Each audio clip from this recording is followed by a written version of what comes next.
Hello everyone, I am back. So just a small little quick update.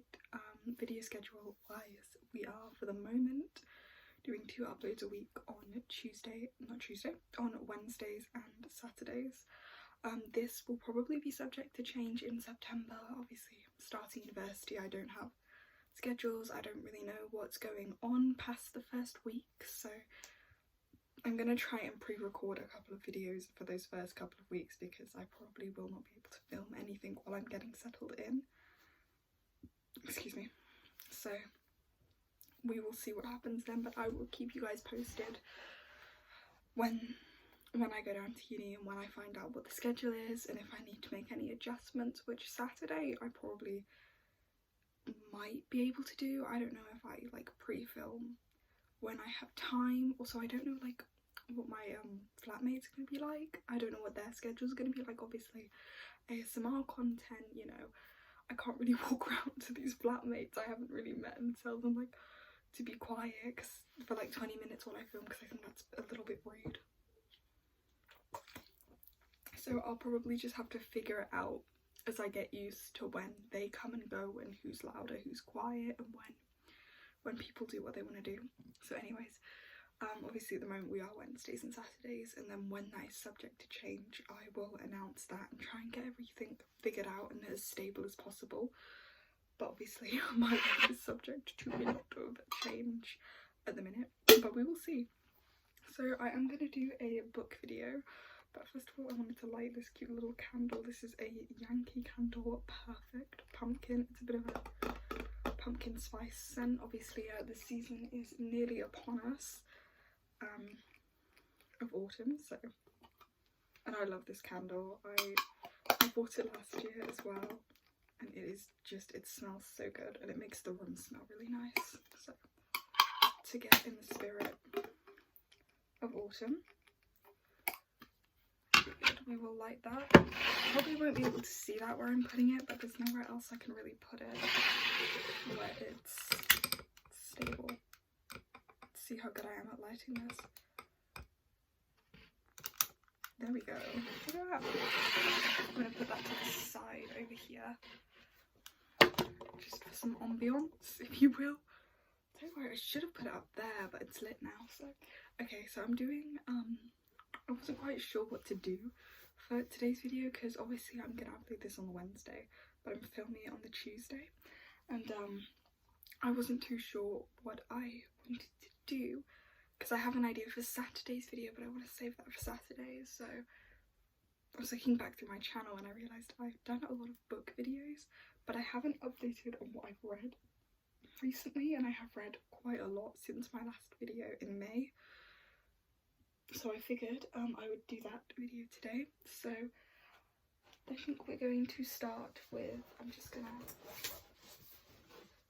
are going to start with what I am currently reading, which is Onyx Storm by Rebecca Yarros. This is the latest edition in the Empyrean or Fourth Wing series. I'm about 32% of the way through it. It's so far I'm really enjoying it. I really like where the plot is going. I like, sort of, I'm trying not to give too much away, but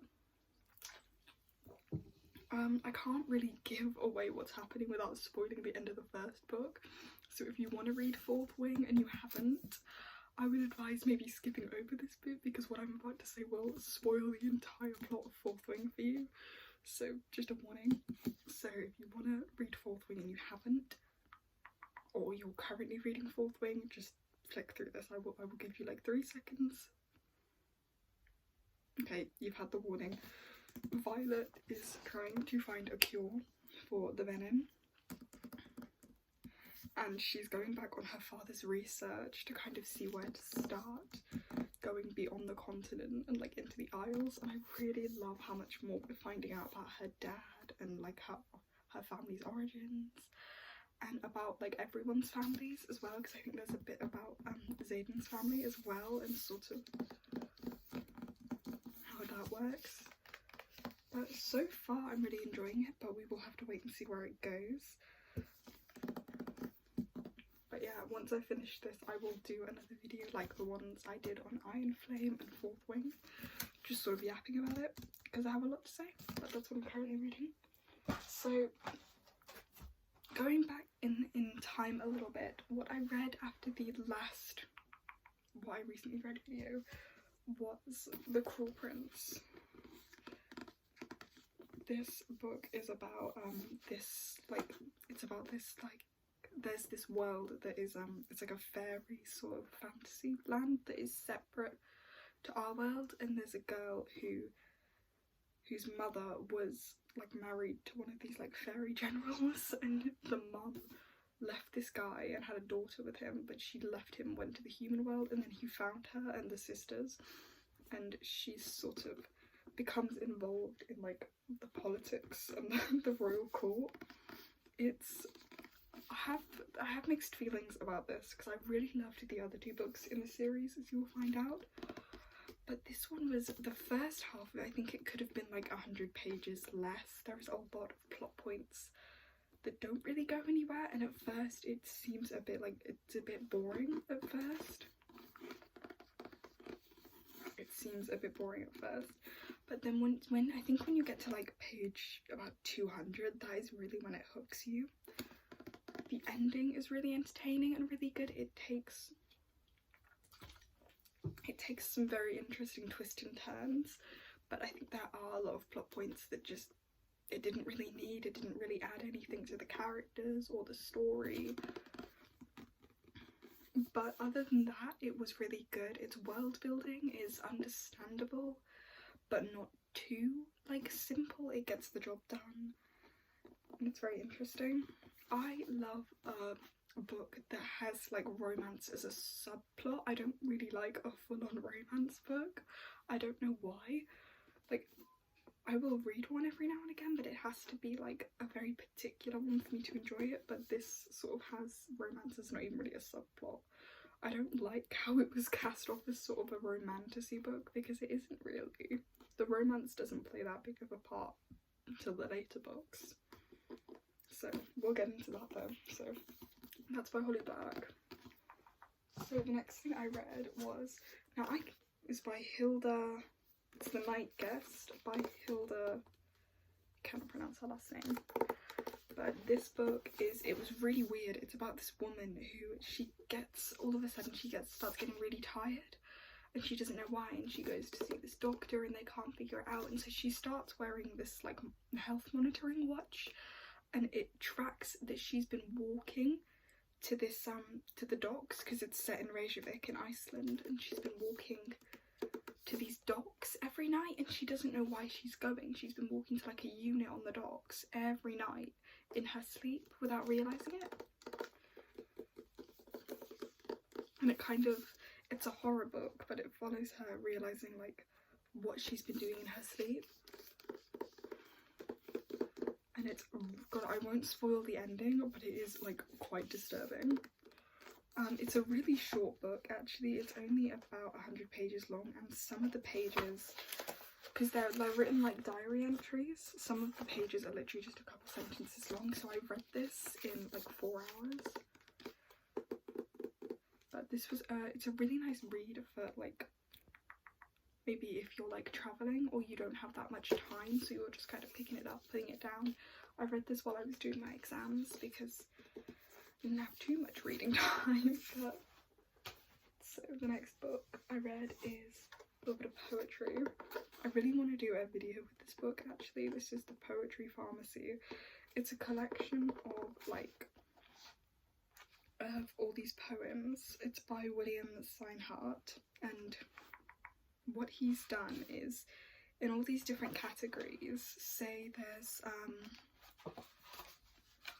in all these different categories, there's one called motivation, there's self-image and self-acceptance, there's mental and emotional well-being. He's picked out these different poems that help with different feelings. So like there's one for anxiety, there's one for insecurity, there's one for self-acceptance. There's all sorts of these different poems that cover these bases.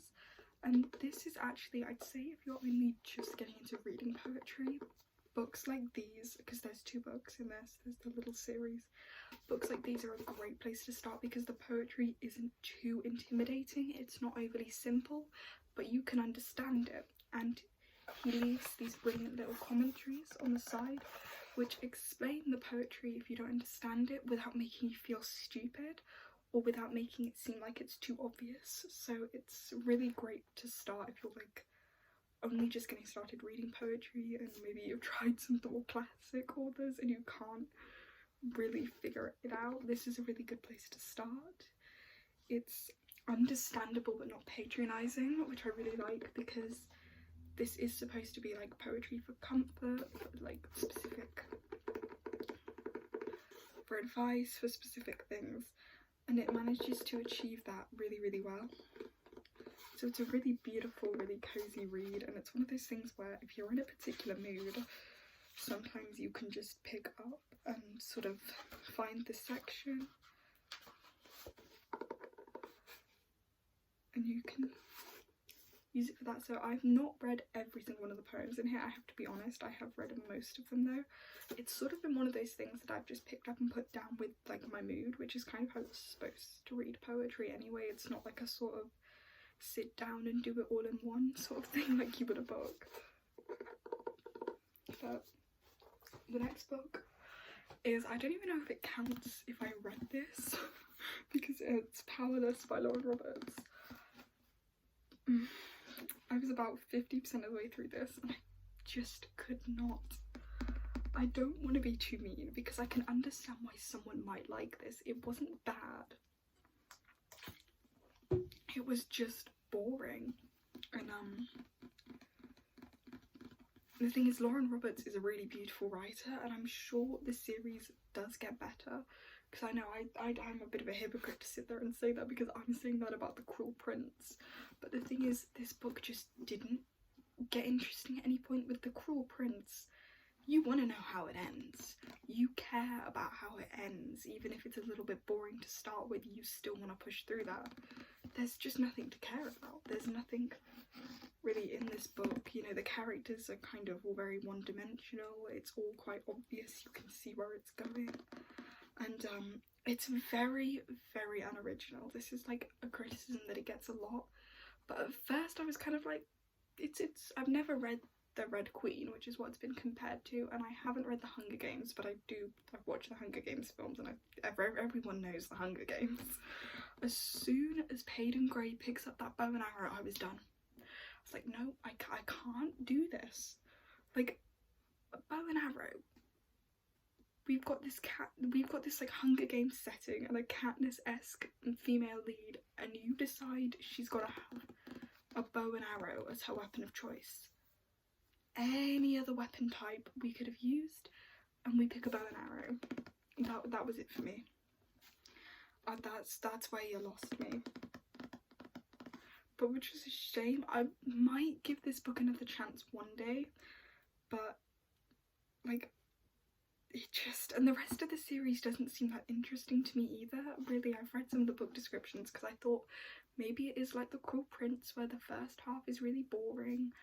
But the thing is, the first half of The Cruel Prince is only 100 pages. The first half of this was 200 pages. It does not need to be this long. This is a thing I have with books at the moment, especially like book talk books. We are making them a bit too long. That's something I really appreciate about the Folk of the Air series, which is what The Cruel Prince is from. That's what the series is called. Is that each book is sort of under 400 pages, which is the perfect length for these stories. They don't need to be 400, 500, 600 pages because at that point we are adding content that doesn't need to be there and that is just kind of like bogging up the story with unnecessary things, and it makes it much harder to care. So I feel like maybe if this book was like 100 pages shorter and just had that little bit more originality, it would be where it needs to be, but I just couldn't get behind it. And Lauren Roberts is like a good writer too. She's got a nice style, she's quite eloquent, she's well put, but it's the plot and the characters that need work, I think. But I could see why someone might like this. Like, obviously if you've read this book and you really enjoyed it, that's not a personal attack, it's just how I felt about it. I'm not saying anyone has bad taste, I'm not saying everyone has to agree with what I'm saying. My opinion is my opinion. It is just that, an opinion. Read what you want, I'm not judging. So the next book, I'm not going to stay on for too long because I made a whole video about this bad boy, and that is Iron Flame by Rebecca Yarros. Now this is the second book in the Empyrean series, and I'm probably not going to stay on this one for too long. I really enjoyed it. I think one of the main criticisms of this book that I will agree with is that it is too long. It does, especially that first part, I feel like could have been at least 200 pages shorter, because it is just Violet and Xaden having the same conversation. They're going back and forth, you know, Bandana's not coming out for the training. It's the same thing sort of over and over and over again for that first half of the book, because it's the second half that really hooked me. I kind of struggled to get through that first half, but the second half was really good, sort of when we move on from what happens with Varish, and is his name Varish? His name is Varish. Yeah, from Varish, and sort of where that moves on. In the second part is the ending. Oh my god, it was devastating. Like, I've made a whole video about this, so if you want to know more about this book, then there's a whole video I did that's like 12 minutes long of me just yapping about this. But that ending, I was in tears. I was actually sat there in tears. There is one thing Yarros knows how to do, and that is a good ending. The ending of all of these books. My original plan was to read Onyx Storm straight after Iron Flame, and that did not happen because I was terrified to pick up Onyx Storm after how this ended. My jaw was on the floor. So it was really good, but it just could have been that little bit shorter. I think definitely Onyx Storm is a little bit better in terms of, I think, the focus on each of the characters, because there's so many new ones. It's very much more focused. Like, we get to see a lot more from Riddick, who's a particular fan favourite, and from Rhiannon and everybody else alongside Xaden and Violet, which is really cool, because I think a lot of people complain about Onyx Storm not having enough of Xaden in, which I don't really agree with, because already 30% in, it has more than what Iron Flame is in, and if you're reading it just for him, like, okay, but we'll see. I'm only like 30% of the way through that book, so we'll see. But it was really, the second half is definitely better than the first half, but it was really good. So we have another DNFer, and this one is the conversation of a lot of hard topics. It's Icebreaker. I gave up on this one about halfway through as well. I don't think it was quite as bad as people say it was. Like, the writing was... Oh, we have an ambulance. That's nice. The writing was... It was okay. It wasn't, like, great, but it wasn't bad. Obviously I know there's a lot of controversy around all the spice, which, to be honest, like, it wasn't that bad. Like, I've seen worse. It was a bit poorly written, which is, I think, a lot of the problem with it. If you're going to have a book that has a lot of, like, heated scenes, you've got to write them well. At some points this just got kind of gross at points. Like, it wasn't even nice to read. I found myself skipping a lot of it because it wasn't good for the plot. It wasn't important. It was just badly written, and it was a bit gross. And then I just like couldn't bring myself to care about the characters or the plots. It was like, what am I reading this for? It was just boring. It lacked soul. It lacked anything, really. It wasn't good at all, really. Which was a shame, because I thought, like, when I gave this a go, I thought, oh, I'll be open-minded, I'll form my own opinion, and maybe, you know, I'll like it, but no. So, maybe I'll give it a go one day. So we're down to the last three, and we have the next instalment in the Folk of the Air series. This comes after The Cruel Prince. This actually has a bookmark in it because my mum is reading it, so she's borrowing my copy at the moment. But I read this while I was out in the Lake District, and it is so good. Oh my god. I think Holly Black really did take on the criticisms of The Cruel Prince when it came to writing this, because every single plot point goes somewhere. It moves quickly enough to keep you interested and engaged, but not quickly enough to the point you're lost.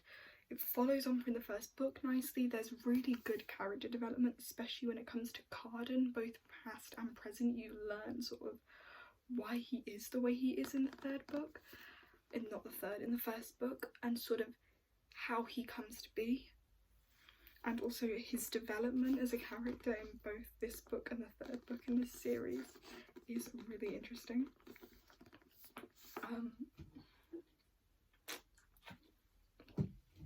I think the ending, I'm not going to spoil it, obviously, because my mum's reading this and she watches these videos, but the ending had my jaw on the floor.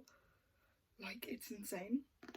So this had me absolutely hooked, because I wasn't sure if I was gonna read the rest of the series, but The Cruel Prince's ending does leave you with questions. That's one of the things that is really good. It does leave you thinking, well, how does she go on from there? Like, she's got what she wanted, but how does she keep it?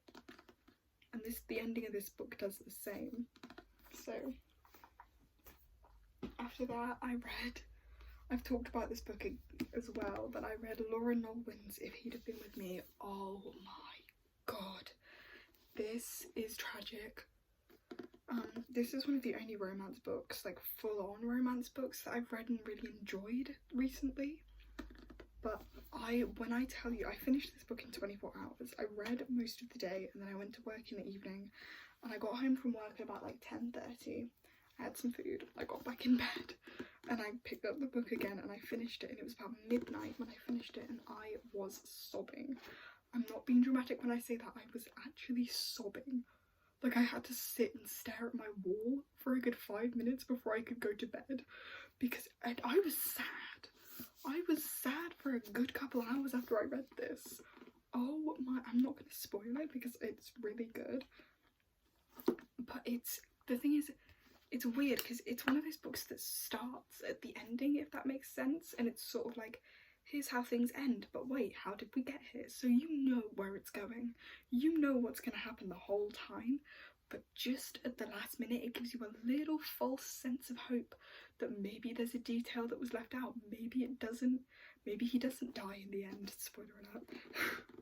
But he does. And I sobbed and sobbed and sobbed, and the ending kind of hits you 3 times. He dies, there's something else, and it's like, that was tragic. Why did you have to do this to me, Laura? But no, this was really, really sad, but it was so good. So that's If He'd Have Been With Me. And the last book that I read most recently is the final book in The Folk of the Air. Now, I know there's 2 more books, but they follow a separate plot line. They're set in the same universe, but they follow like a different plot line. I'm not sure if I'm going to read those 2 books yet. We will see. I've got a lot to read at the moment, so I think I'm just focused on getting down my to-be-read list. But this was probably my favourite in the series, The Queen of Nothing. Oh my god, Jude in this book is such a badass. Like, oh my god, she's my age as well. That's one of the like cool things about reading this book, is like that female main character who's my age. Like, she is so cool. And just sort of how there are so many unexpected turns, especially at the end in this book, that just left my jaw on the floor. Like, I don't even know how to describe it, but this was really, really, really good. So those are all the books I have read of late. So the next video I'm gonna keep it a surprise, but Saturday's video is gonna be pretty funny. I've had this idea for a while and I really wanted to do it, and I decided that I'm just going to do it just because I think it'd be funny, and I have no other ideas at the moment, so that's what I'm going to do on Saturday, but we will keep it a surprise. So thank you guys so much for watching. I hope you guys enjoyed, and I will see you all on Saturday.